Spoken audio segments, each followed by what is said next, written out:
Hi friends, welcome to home season with love. எல்லோரும் சந்தோஷமாகவும் ஆரோக்கியமாகவும் இருக்கீங்க அப்படின்னு நான் நம்புகிறேன். இன்றைக்கி ஒரு ஈவினிங் vlog தான். ஈவினிங் அப்படின்னா ஒரு 4 மணிலேருந்து 6 மணி வரைக்கும் எடுத்த ஒரு vlog தான் இன்றைக்கி வந்து ஒரு வீடியோவாக ஷேர் பண்ணியிருக்கேன். வாய்ஸில் கொஞ்சம் டிஃப்ரென்ஸ் இருக்கிற மாதிரி இருக்கும். ஏன்னா காலையில் உட்காந்து தான் நான் வந்து வாய்ஸ் ஓவர் கொடுக்க ஆரம்பித்தேன். எழுந்திரிச்ச உடனே கொஞ்சம் நேரத்துக்கு வந்து இந்த மாதிரி தானே இருக்கும்.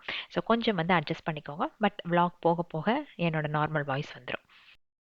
நாம இப்ப இருக்கிற வீடு பார்த்தீங்கன்னா, மெயின் ரோட்ல இருந்தே கிட்டத்தட்ட ஒரு 4, 5 கிலோமீட்டர்ஸ் உள்ள தள்ளி தான் இருப்போம். அதுவும் அந்த ரோட்ல அக்சஸ் பண்ற மாதிரி, அதாவது ஈஸியா போய் வாங்குற மாதிரி பெரிய கடைகள் எதுவும் இல்ல. ஸோ அதனால நம்ம கம்யூனிட்டிக்குள்ளேயே ஒரு சூப்பர் மார்க்கெட் இருக்கும். ஏதாச்சும் அவசரம் அப்படின்னா அங்க போய் வாங்குவோம், அவ்வளோதான். மத்தபடி ஹஸ்பண்ட் வந்து ஆஃபீஸ்லேருந்து வரும்போது வாங்கிக்கிறது. இப்ப பார்த்தீங்கன்னா சிட்டிக்குள்ள போறதே இல்ல. இந்த ரோடெல்லாம் தாண்டி அவ்வளோ தூரம் போகணுமா அப்படின்னு நினைக்கும்போது ஒரு லேசினஸ் வந்துடுது. அது இல்லாம ஒரு தடவை போயிட்டு வந்தோம் அப்படின்னா எல்லாமே வாங்கிட்டு வந்துடணும். இல்லைன்னா அடிக்கடி போய் நம்ம வாங்குறது அப்படிங்கிறது கஷ்டம். நான் எப்போ வந்து அந்த ஃபஸ்ட்டு வில்லா இருக்கு இல்லையா, நம்ம ஃபஸ்ட்டு ஒரு வில்லாவில் இருந்தோம் இல்லையா, அந்த வில்லா விட்டு வந்தனோ அப்போவே அந்த ரோட் சைட் போய் ஷாப்பிங் பண்ணுறதெல்லாம் ஆல்மோஸ்ட் முடிஞ்ச மாதிரி ஆகிப்போச்சு. ஹஸ்பண்ட் ஆஃபீஸ் பக்கத்துலேயே ஒரு வெஜிடபிள் ஷாப் இருக்குது. ஸோ வரும்போது பார்த்தீங்கன்னா அங்கே ஏதாச்சும் இருந்துச்சுன்னா வாங்கிட்டு வந்துடுவார். வீக்லி ஒன்ஸு இல்லைன்னா ட்வைஸ் இருக்கிறத வச்சு அப்படியே அட்ஜஸ்ட் பண்ணிக்குவோம், அவ்வளோதான். இனிமேல் தான் கொஞ்சம் கொஞ்சம் அப்படியே வெளியே போகணும். அட்லீஸ்ட் வாரத்தில் ஒரு நாள் போய் எல்லாத்தையும் வாங்கிட்டு வந்து வச்சிட்டோம் அப்படின்னா அப்புறம் ப்ராப்ளம் இருக்காது. இங்கே சூப்பர் மார்க்கெட்டில் வாங்கலாம், ஃப்ரெஷ்ஷாக தான் இருக்குது. பட் என்ன அப்படின்னா, இங்கே சூப்பர் மார்க்கெட் இருக்குங்காட்டி எப்படியாச்சும் ஒரு நாளைக்கு 200லேருந்து 250 ரூபா செலவாயிருது. இப்போ ஹரிஷ்மிதா ஆட்டும் மித்ரன் ஆட்டும் வீட்டு பக்கத்தில் ஒரு கடை இருந்துச்சு அப்படின்னா குழந்தைங்க அடிக்கடி ஏதாச்சும் வாங்கி சாப்பிட்ணுன்னு விரும்பிட்டே இருக்கிறது. எனக்கு அது ஒரு பெரிய ட்ராபேக்காக இருக்குது இப்போ. மோஸ்ட்லி அவங்க இல்லாதப்ப வெளியே போக மாட்டேன். இப்போ ஹரிஷ்மிதாக்கு ப்ரீ போர்ட் நடக்கிறதுனால ஒரு 12 மணி அப்படிங்கும்போது வந்துடுவான். அதுக்கு முன்னாடி எனக்கு கொஞ்சம் வீட்டுக்குள்ளே வேலைகள்லாம் இருக்கும். மித்துக்குட்டியும் நானும் ஈவினிங் ஒரு வாக் போவோம். அவன் சைக்கிளிங் போவான், நான் கொஞ்சம் நேரம் வாக்கிங் போயிட்டுருப்பேன். அந்த டைமில் தான் அந்த சூப்பர் மார்க்கெட்டுக்குள்ளே போவோம். நான் எப்படி போவேன்னு ஹரிஷ்மிதாக்கு தெரியுமோ என்னன்னு தெரியல, மூக்கு வெறுத்து அதுவும் வந்து எங்கிட்ட ஜாயின் ஆகிக்கும். ஸோ வெளியே வரும்போது பார்த்திங்கன்னா நமக்கு செலவு தான். டெய்லியும் ஏதாச்சும் ஒன்று அங்கே எடுத்துகிட்டே இருப்பாங்க. ஸோ முந்தின நாள் நைட் வந்து கொஞ்சம் காய்கறிகள்லாம் வாங்கிட்டு வந்திருந்தாரு. இருட்டுங்காட்டி அவ்வளோ ஃப்ரெஷ்ஷாலாம் இல்லை. நிறையா பச்சை மிளகாய் இதெல்லாமே கெட்டு போய் தான் இருந்தது. பட் வேறு வழி இல்லை. நைட் நேரத்தில் நமக்கு எது நல்லது அப்படிங்கிறது தெரியாது. அந்த லைட் வெளிச்சத்தில் பார்த்து எடுத்துகிட்டு வர்றது தானே. வந்த உடனே அப்படியே தூக்கி கவரோட ஃப்ரிட்ஜில் வச்சுட்டேன். டைம் இல்லை, ஒரு 9:30க்கு மேலே தான் வந்தாங்க. அடுத்த நாள் காலையில் பண்ணலான்னு பார்த்தேன். அதுக்கப்புறம் கொஞ்சம் வேலை இருந்தது. சரி, ஈவினிங் டைம் இருந்ததுனால கொஞ்சம் இருக்கிற காய்கறி எல்லாத்தையும் கழுவி க்ளீன் பண்ணி எடுத்து ஃப்ரிட்ஜில் வச்சிடலாம் அப்படின்ட்டு அந்த வேலைகள் தான் அன்னைக்கு ஸ்டார்ட் பண்ணேன் ஈவினிங் ரொட்டீனில். கொஞ்சம் நிலக்கடலையும் இருந்தது. சரின்ட்டு குக்கரில் ஃபஸ்ட்டு அதை போட்டுட்டு அதை வேக வச்சிட்டோம் அப்படின்னா மித்துக்குட்டி பாப்பா 2 பேத்துக்கும் ரொம்ப பிடிக்கும். ஈவினிங் ஸ்நாக் அது இருந்துட்டு போட்டுட்டு அதை வேக வச்சுட்டு கையோட இந்த வேலைகள் பண்ணிட்டு இருந்தேன்.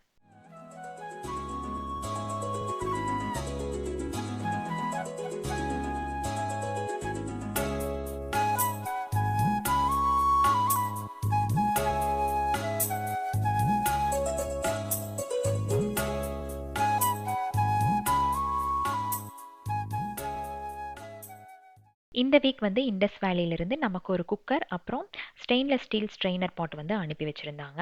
வித் லாக்கபிள் பேக் லைட் ஹேண்டில்ஸோட இருக்குது. இதை வந்து நூடில் பாட், பாஸ்தா பாட், ரைஸ் ஸ்ட்ரெயினர் பாட் இந்த மாதிரி மல்டிபிள் யூசேஜாக நீங்கள் வந்து யூஸ் பண்ணிக்கலாம். இப்போல்லாம் வந்து சாப்பாடு வடித்து சாப்பிட்றதுக்கு தானே எல்லாருமே விரும்புகிறோம். ஸோ இது வந்து பெஸ்ட் ஆப்ஷன் அப்படின்னு சொல்லலாம். Induction friendly, 100% food safe, no chemical coating, அதே மாதிரி நான் ரியாக்டிவ் நேச்சர். இந்த பாட்டோட வெயிட் பார்த்தீங்கன்னா 1 கேஜி பக்கம் இருக்குது. அதே மாதிரி 19 சென்டிமீட்டர். அப்புறம் இன்னொரு ப்ராடக்ட் வந்து பார்த்தீங்கன்னா 2 லிட்டர் கெப்பாசிட்டி இருக்கிற ஒரு ப்ரெஷர் குக்கர். இதை நீங்கள் வந்து ஃப்ரை பேனாகவும் யூஸ் பண்ணிக்கலாம். ஸோ 2 in 1 யூசேஜ் தான். உங்களுக்கு இந்த ப்ராடக்ட்ஸ் எல்லாம் வேணும் அப்படின்னா டிஸ்கிரிப்ஷனில் லிங்க் கொடுத்துருக்குறேன். உங்களுக்கு தேவைப்பட்டுச்சு அப்படின்னா அது கிளிக் பண்ணி வாங்கிக்கோங்க. அண்ட் ஒன்ஸ் வாங்கி லாஸ்ட் அந்த ஃபைனல் பில் போடும்போது ஹோம் சீசன் வித் லவ் அப்படிங்கிற கூப்பன் கோட் யூஸ் பண்ணிங்கன்னா எக்ஸ்ட்ரா உங்களுக்கு 12% ஆஃப் இருக்குது. சிங்கில் எப்படி தான் பாத்திரம் சேருதுன்னே சொல்ல முடியாது. எக்கச்சக்கமாக சேருது. காலையில் ஒரு பேட்ச் கழுவி வச்சோம் அப்படின்னா அது எடுத்து வைக்கிறதுக்கு ஒரு நேரம். அப்புறம் மத்தியானம் சாப்பிட்டு முடிச்சதுக்கப்புறம் பார்த்தீங்கன்னா ஒரு சிங்க் ஃபுல்லாக இருக்கும். ஈவினிங்கு அப்புறம் நைட்டு மத்தியானம் கழுவி வச்சு ஈவினிங் எடுத்து வைப்போம் இல்லையா, எனக்கு அப்படி ஒரு டென்ஷன் ஆகாது, ஏனே தெரியாது. ஈவினிங் ஆகும்போது கொஞ்சம் வந்து எனர்ஜி கம்மியாயிரும். ஸோ அந்த பாத்திரம் கழுவுறது அப்படிங்கிறது ஒரு பெரிய விஷயமா தான் இருக்குது. டிஷ்வாஷர் வாங்கினேன் அந்த சின்னது. பட் அது வந்து அவ்வளோ யூஸ் இல்லை. இதில் கழுவி அங்கே வச்சு மறுபடியும் அதை எடுத்து இன்னொருக்க வாஷ் பண்ணி அதுக்கப்புறம் தான் யூஸ் பண்ணணும். ஸோ டிஷ் வாஷர் எனக்கு அவ்வளோ வந்து திருப்தி இல்லை. கையில் கழுவுற அளவுக்கு நமக்கு வந்து அதில் திருப்தி இல்லை. மித்துக்குட்டி வந்து ஸ்கூலுக்கு 2 நாள் கட்டு. எதுக்குன்னு பார்த்தீங்கன்னா, நல்லா கோல்டு. அப்புறம் மழையும் பேஞ்சுட்டு இருந்தது. இதில விட்டோம் அப்படின்னா, ஆல்ரெடி மூக்கடைச்ச மாதிரி இருக்குது. பிரீத் பண்ணுறதுக்கு கொஞ்சம் கஷ்டப்பட்டுட்டு இருக்கான் அப்படின்ட்டு, நான் வந்து வீட்லயே இருக்க வச்சுட்டேன். அவன் அன்னைக்கு தான் ஃபர்ஸ்ட் டைம் இந்த நிலக்கடலை வந்து சாப்பிட்றான். இதுக்கு முன்னாடி குடுத்தேன் அப்படின்னா, பட்டன் பட்டன் அப்படின்ட்டு தூக்கி தூக்கி வீசிருவான். பிடிக்காது அவனுக்கு. நட்ஸ் வந்து பிடிக்கவே செய்யாது. பட் அன்னைக்கு வந்து நல்லா விரும்பி சாப்பிட்டுச்சு. வேக வச்சு மேஷ் பண்ணி குடுத்தேன். நல்லா சாப்பிட ஆரம்பிச்சிட்டான். இந்த ட்ராலி வந்து அமேசான்ல வாங்கினேன். ப்ரமோஷனல்லாம் எதுவும் இல்ல. நான் இந்த பூண்டு, வெங்காயம் இதெல்லாம் போட்டு வைக்கிறதுக்கு ஃபர்ஸ்ட்டு ஒரு ரேக் மாதிரி வச்சிருந்தேன். நான் இந்த வீடுக்கு ஷிஃப்ட் ஆனேன் இல்லையா? இந்த வீடு இல்ல. இதுக்கு முந்தின வீடுக்கு ஷிஃப்ட் ஆகும்போது, அதில பேஸ்கெட் எல்லாம் இருந்தது. சரி ஓகே இதே நம்ம யூஸ் பண்ணிக்கலாம் அப்படின்ட்டு, ஒரு 2, 3 இயர்ஸ்க்கு வந்து கண்டிப்பா அந்த பேஸ்கெட் வந்து யூஸ் ஆகாதுன்ட்டு நான் அத வந்து ஊருக்கு அனுப்பி கடைசியில பார்த்தா ஒரு 6 மாசத்துல இப்படி கிளம்புவோன்னு தெரியல இல்லையா? இப்போ இங்க வந்து அந்த பெரிய கூடையில தான் போட்டு வச்சிருக்கேன். பட் ஒவ்வொரு தடவை எனக்கு லிஃப்ட் பண்ணும்போது அந்த கை வலி வருது. ஸோ என்ன பண்ணேன்னா, கம்முனு இந்த மாதிரி ஏதாச்சும் காம்பேக்ட்டா வாங்கிக்கலாம் அப்படின்ட்டு தேடும்போது, அமேசான்ல இந்த ட்ராலி வந்து இருந்தது. ஒரு 4 ரேக் இதில இருக்கு. ஸோ வெங்காயம், பூண்டு, இஞ்சி இந்த மாதிரி ஏதாச்சும் நம்ம ஸ்டோர் பண்ணி வைக்கிறதுக்கு ரொம்ப யூஸ்ஃபுல்லாக இருக்கும்னு நினைக்கிறேன். இதில் ஸ்கொயர் ஷேப்லேயும் இருந்தது, ரவுண்டும் இருந்தது. எனக்கு ரவுண்டு ரொம்ப பிடிச்சதுனால இதை சூஸ் பண்ணி எடுத்தேன். இதுக்கு வந்து கீழே 3 வீல்ஸ் வந்து கொடுத்துருக்காங்க. பட் நான் வந்து போடல. ஹஸ்பண்ட் வந்ததுக்கப்புறம் போட்டுக்கலாம் அப்படின்ட்டு விட்டாச்சு. ஜஸ்ட் உங்களுக்கு காட்டணும் அப்படிங்கிறதுக்காக அப்படியே எடுத்து வச்சிருக்கேன். ஸோ நம்ம எங்காச்சும் மூவ் பண்ணி வைக்கணும், ஒரு கார்னரில் காம்பேக்டாக இருக்கணும் அப்படின்னா இது வந்து பெஸ்ட் ஆப்ஷன் அப்படின்னு நினைக்கிறேன். உங்களுக்கு தேவைப்பட்டுச்சுன்னா அமேசானில் செக் பண்ணி பார்த்து வாங்கிக்கோங்க. கிறிஸ்மஸுக்கு ஏதாச்சும் ஆஃபர் இல்லைன்னா பொங்கலுக்கு இந்த மாதிரி டைமில் கண்டிப்பாக அமேசானில் ஏதாச்சும் நல்ல டீல் போடுவாங்க. அந்த டைமில் சூஸ் பண்ணி வாங்கிக்கோங்க. 1200 ருபீஸ் அந்த மாதிரி ரேட்டில் தான் நமக்கு கிடைக்கும். ஸோ சின்ன வெங்காயம் போட்டு வைக்கிறதுக்கு, அப்புறம் பெரிய வெங்காயம் ஒன்றில், இன்னொன்றில் வந்து பூண்டு, அதுக்கு கீழே இஞ்சி இந்த மாதிரி, இல்லை உருளைக்கிழங்கு இந்த மாதிரி ஏதாச்சும் நம்ம போட்டு வச்சுக்கலாம் இல்லையா? ஸோ 4 ரேக் அப்படிங்கிறது கரெக்டாக இருக்கும்னு நினைக்கிறேன்.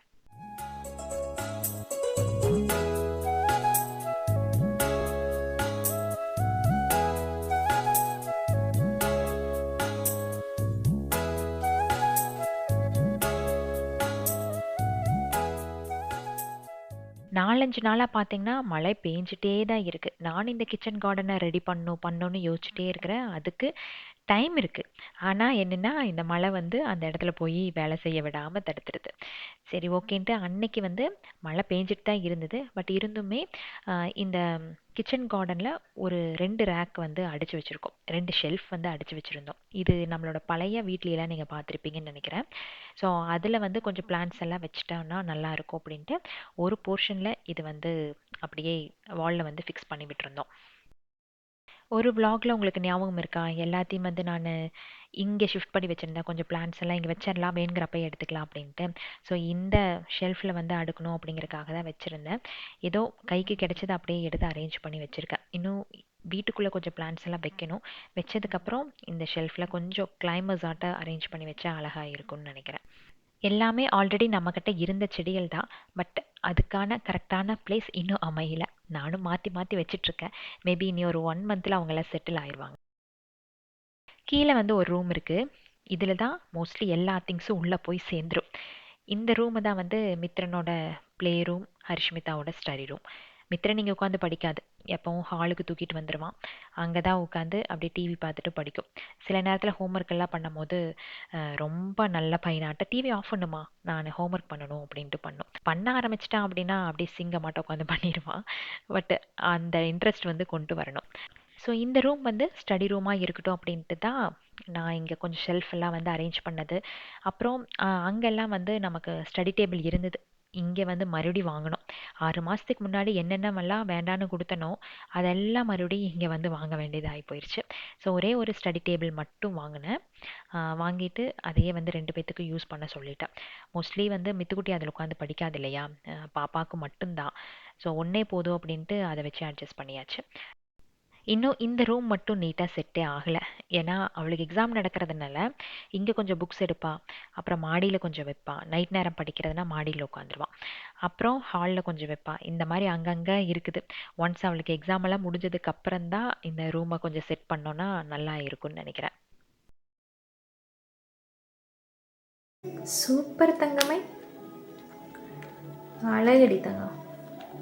சரி, ஸ்டேட்ஸ் நேம் எல்லாம் சொல்றியா? States name Karnataka, Kerala, Tamil Nadu, Andhra Pradesh, Telangana, correct, Maharashtra, Goa. எங்க இருக்கு? கோவா குட்டியா இருக்கும் பாரு, இருக்கிறதுலே குட்டி கோவா தான். குட்டி கோவா செக் பண்ணு, சின்னதா இருக்கு பாரு கோவா. பாரு, அங்க இருக்கு பாரு சைட்ல. கர்நாடகாக்கு அந்த பக்கம் இருக்கு பாரு கோவா. கரெக்ட். அவங்க அதுல மார்க் பண்ணல, வேற மேப்ல பார்க்கலாம். சரியா? சரி சொல்லு, வேற என்ன? கர்நாடகா, கேரளா, தமிழ்நாடு, ஆந்திர பிரதேஷ், தெலுங்கானா, மகாராஷ்டிரா, கோவா. சத்தம் போட்டு சொல்லுடா. கோவா, சரி, சத்தீஸ்கர்,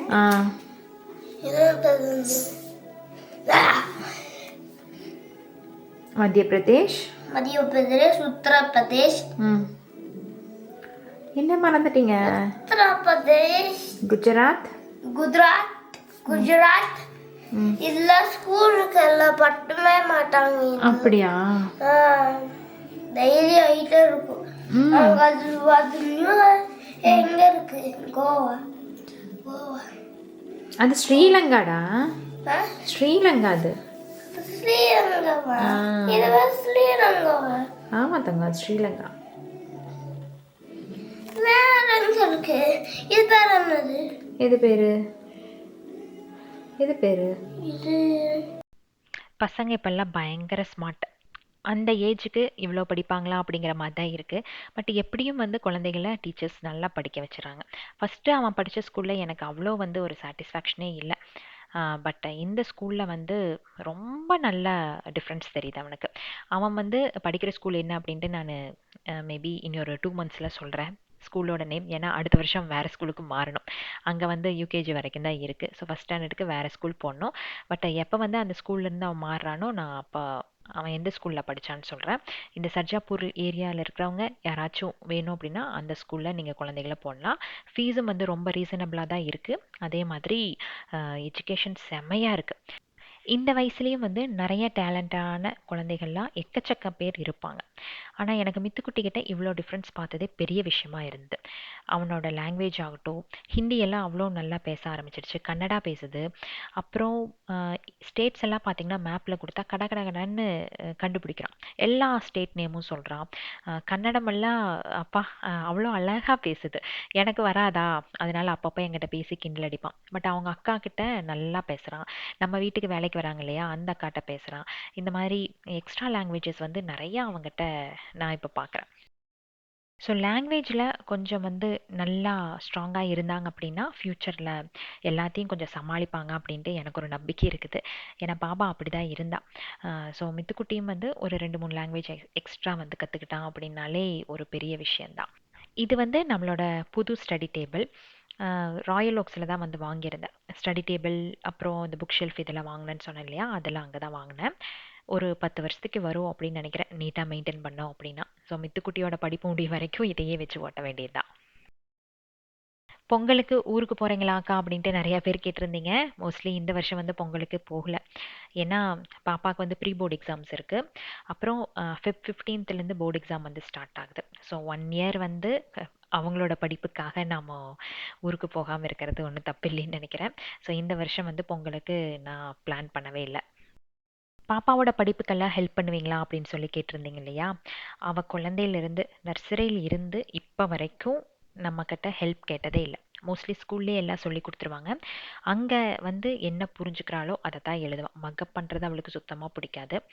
ஸோ இது நாள் வரைக்கும் என்னை வந்து டிஸ்டர்ப் பண்ணதில்லை.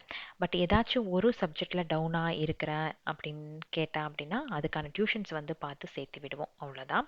ஸோ அதில் வந்து படிச்சுக்குவாள். அதே மாதிரி நாங்களும் வந்து ரொம்ப போட்டு அவளை ஸ்ட்ரெஸ் எல்லாம் கொடுக்குறதில்ல. இவ்வளோ மார்க் வாங்கணும், நீ மெரிட்டில் தான் போகணும் அப்படிங்கிறதெல்லாம் இல்லை. அவள் மார்க் வாங்கட்டும், மெரிட்டில் வாங்குறவங்க தான் படிக்கணும் அப்படின்னா யாருமே படிக்க முடியாது இல்லையா? ஸோ அவங்களுக்கு என்ன டேலண்ட்டோ அதை வந்து கண்டிப்பாக அவங்க காட்டுவாங்க. ஸோ அதை பொறுத்து அவளோட ஃப்யூச்சர் எப்படியோ அந்த மாதிரி அமைய போகுது. ஆனால் எனக்கு வந்து ரொம்ப நம்பிக்கை இருக்குது அவளோட ஃப்யூச்சர் இன்னுமே நல்லா இருக்கும் அப்படின்ட்டு. ஸோ அந்த நம்பிக்கையோடு இருந்தாலே போதும், குழந்தைங்க வந்து மேலே வந்துடுவாங்க. என்னை பொறுத்த வரைக்கும் யாருக்கிட்டையும் எதையும் எக்ஸ்பெக்ட் பண்ணக்கூடாது. இது நடக்கும் நடக்கும்னு எக்ஸ்பெக்ட் பண்ணிகிட்டே இருந்தோம் அப்படின்னா அது நடக்காத போது நமக்கு ஒரு பெரிய ஏமாற்றத்தை கொடுக்கும். ஸோ லைஃப் எப்படி போகுதோ அப்படியே போயிட்டு இருக்கட்டும் அப்படின்ட்டு விட்டுற வேண்டியதான். எதுவுமே நாம் வந்து முடிவு பண்ணுறதில்ல, ஆல்ரெடி கடவுள் முடிவு பண்ணி தான் அனுப்பியிருக்காரு. ஸோ மிராக்கிள் அப்படிங்கிறது எப்போ வேணாலும் எந்த ஸ்டேஜில் வேணாலும் நடக்கும் இல்லையா? அதை மட்டும் நம்பிட்டு போக வேண்டியதுதான். ஸோ பாப்பாவோட ரூம் எல்லாம் கொஞ்சம் க்ளீன் அப் பண்ணிவிட்டு அப்புறம் நம்மளோட காய்கறி எல்லாம் வாஷ் பண்ணி வச்சுருந்தேன் இல்லையா, அது எல்லாத்தையும் அப்படியே ஃப்ரிட்ஜில் அரேஞ்ச் பண்ணி வச்சிடலாம் அப்படின்ட்டு அந்த வேலை ஒரு 10 மினிட்ஸ் இருந்தது. இந்த அகரோவோட ஸ்பின்னர் வந்து நல்லா இருக்கும், பட் என்னென்னா இப்படி நம்ம சுத்தம் போது பிடிச்சிட்டே இருக்கணும், அப்படி இல்லைன்னா அந்த பேஸில் வந்து கரெக்டாக நிற்கிறது இல்லை. மேபி நான் வந்து தப்பாக யூஸ் பண்ணுறேன்னா என்னன்னு தெரியல, பட் ரொம்ப ரொம்ப யூஸ்ஃபுல்லாக இருக்குது இது. எந்த ஒரு காய்கறினாலும் சுத்தமாக அதில் இருக்க தண்ணியெல்லாம் எடுத்துட்டு நம்ம ஃப்ரிட்ஜில் வச்சிட்டோம் அப்படின்னா அட்லீஸ்ட் ஒரு 1 வீக்குக்கு மேலே நல்லா ஃப்ரெஷ்ஷாக தாங்குது. ரீசெண்டாக பார்த்தீங்கன்னா வீடியோவோட டைமிங் எல்லாம் கொஞ்சம் கம்மியாக இருக்கும். அண்ட் ஒரு சில பேர் கேட்டிருந்தீங்க ஏக்கா ஃபேஸில் இன்னும் பழைய தெளிவு வரல அப்படின்ட்டு. இன்னுமே அந்த கைவலி வந்து இருக்குது. மேபி இன்னொரு ஃபிசியோதெரப்பி அந்த மாதிரி போனோம் அப்படின்னா கொஞ்சம் கரெக்ட் ஆகும்னு நினைக்கிறேன். 1 வீக் நல்லா இருந்தது அந்த டேப்லெட் எடுத்து. அதுக்கப்புறம் வேலை செய்ய செய்ய மறுபடியும் அந்த பெயின் வர ஆரம்பிச்சிருச்சு. ஸோ நான் வீடியோவில் வந்து அடிக்கடி இந்த உடம்பு சரியில்லை அப்படி இப்படின்னு சொல்கிறதே எனக்கு கஷ்டமாக இருக்கிறதுனால அதை வந்து அவாய்ட் பண்ணிட்டேன். பட் சீக்கிரம் நல்லாயிரும். முடிஞ்ச அளவுக்கு வந்து நான் எடுத்து எடுத்து தான் போட்டுட்ருக்கேன். கொஞ்சம் நாளைக்கு அட்ஜஸ்ட் பண்ணிக்கோங்க, பேக் டு ரொட்டீனுக்கு வந்துடலாம். இந்த வீக் யார் birthday and wedding day celebrate பண்ணுறாங்கன்னு பார்க்கலாமா? தாரிஃப் முனிஃபா, கிருஷ்ணவேணி காளிமுத்து, வருண் கிரிஷ் யாதவ், ரித்தின், மவிரிக் ஷாமுல், ஜெயஸ்ரீ, புவனேஸ்வரி, திவ்யா வாசு, தீபிகா, சுவிதாமணி, நேஹா, கனகா கண்ணன், ஜெய் தக்ஷன். இதில் பர்த்டே செலிப்ரேட் பண்ணுற அனைவருக்கும் இனிய பிறந்த நாள் தின நல்வாழ்த்துக்கள். அண்ட் வெட்டிங் டே செலிப்ரேட் பண்ணுற அனைவருக்கும் இனிய திருமண நாள் தின நல்வாழ்த்துக்கள். இன்று போல என்றுமே சந்தோஷமாகவும் ஆரோக்கியமாகவும் வாழணும். ஸோ அன்னைக்கு வந்து ஈவினிங் ரொட்டீன், அதாவது 4 to 5:30 எனக்கு இந்த மாதிரி தான் வந்து போச்சு. ஒரு மஞ்சத்தூள் பால் வச்சு அன்னைக்கு vlog வந்து முடிச்சாச்சு. ஸோ நெக்ஸ்ட் வீக் வந்து இன்ட்ரெஸ்டிங்கான இன்னொரு லாங் வீடியோவில் உங்களை நான் சந்திக்கிறேன். Keep supporting me. Thanks for வாட்சிங்.